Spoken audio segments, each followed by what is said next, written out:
Talented craftsman who produces a timeless classic that's made in Quebec. Here's our Aubrey Brissett.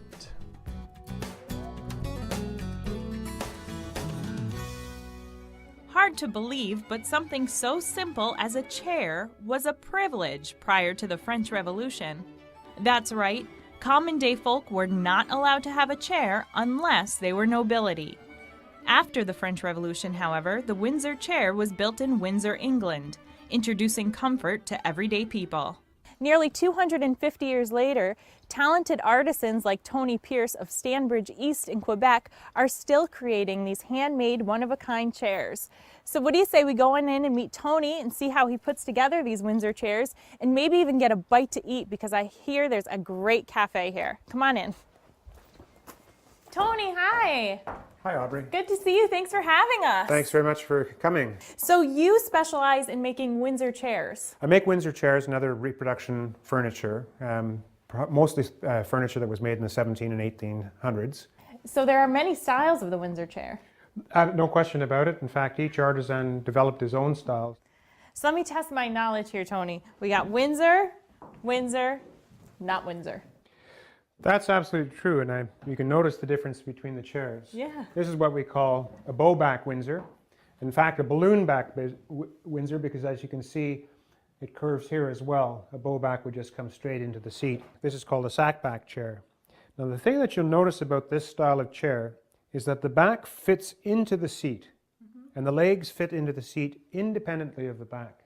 Now, a lot of chairs, which were made in what they call a shaker or the mission style, the chair back is also the back leg of the chair. A well-made chair has three kinds of wood in it. The legs are usually made with a hardwood, such as maple or birch. The seat's in a wood that is lighter, ideally with pine or poplar. Okay. And then the back is made with a wood that can be easily bent. And what I'm going to do is start to shape the bow, removing the excess wood. So how long does it take for you to complete a chair? It takes me roughly a week to complete a chair. Now what I'm going to do is get the chairmaker's tool, which is called a go gauge or a gauge. And basically, this allows me to measure the diameter of the bow. So what part of the chair is this going to be? This is going to be the bow, which is part of the back of the chair. This is the bow here. Oh, so this has got to be bent then. So this piece of wood has now got to be bent. So to do that, I've got to put it into the steam box. And the steam box is going to steam the piece of wood for 20 minutes. And when wood is steamed, it becomes what they call plasticized, and you can easily bend it.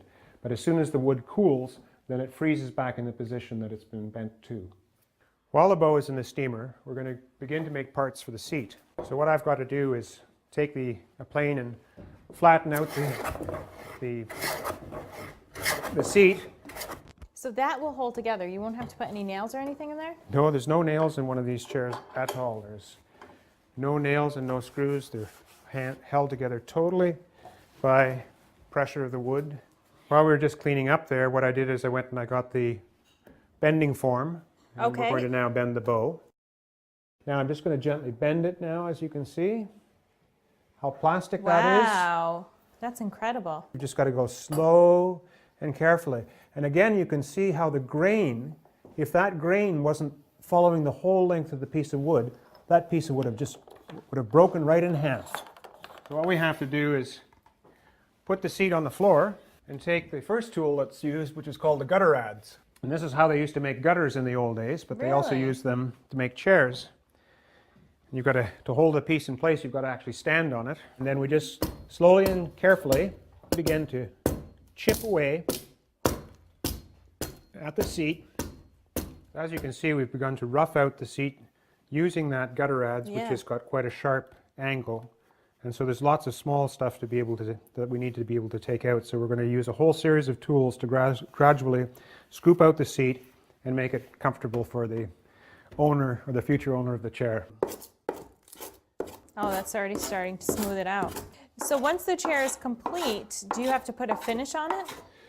Yeah, what I do is I scrape down the chair and then I coat it with 2 coats of milk paint. Okay. Historically, chairs were always painted, and they were painted with the paint that was that year's style. And now you can begin to see Now you can see the chair how coming the together. chair coming together. Imagine the spindle is fit in here and goes up through the chair and then is wedged in place. So that means the chair is never going to come apart. Solid. Windsor Heritage in Stanbridge, East Quebec is worth a visit. Go see for yourself just how comfortable these chairs actually are.